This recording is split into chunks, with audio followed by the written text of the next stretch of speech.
if I could, like... Oh, look.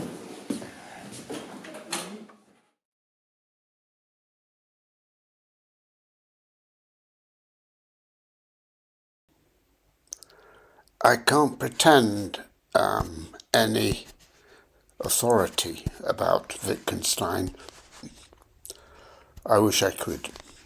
However, I'm fascinated for the reason that Joseph Kossuth was hugely influenced by the philosophy of language of Ludwig Wittgenstein.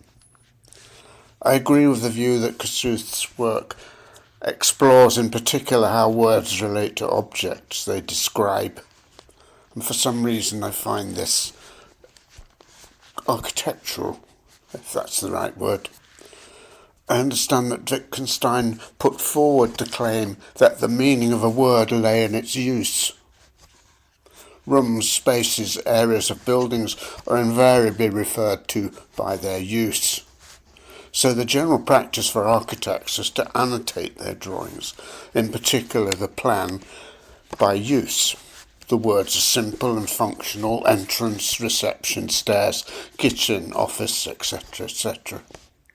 Empty words that tell nothing at all about the quality of the space, the atmosphere, its acoustics, its architecture.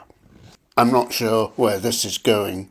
I had hoped to show that annotating plans is a futile, out-of-date task, as A.A. Lorne has explored in its activities. The iPhone and the iPad have changed the way internal and external spaces are used, occupied, inhabited, initiating new forms of flexible behaviour. New attitudes to the use of space are resulting from these new technologies. And the idea of a fixed use seems no longer generally helpful. As Selin inhabits space in her own way, for a number of minutes she makes the space her own. They momentarily become Selin's stairs.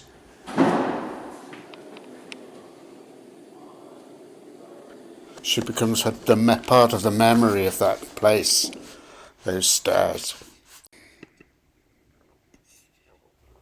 For 4 days, A.A. Lorne used a wall in a corridor to show silkscreen prints of La Modula over the A.A. terrace and an image of the gulag urbanism that architects so profitably promote.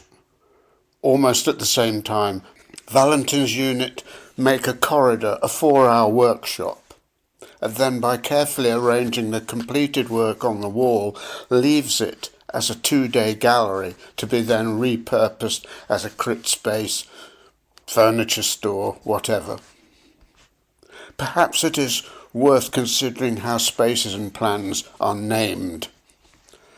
Is the naming a managerial convenience, a kind of control, a managerial resistance to the erosion of specific room uses by the iPhone, the tablet, etc., etc.?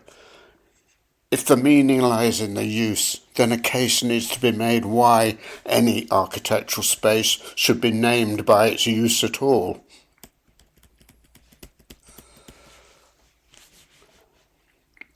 Whose interests are being served by continuing with this rear-view mirror of a building's use? Naming by atmosphere, colour, view, accessibility, acoustics, media might be more useful.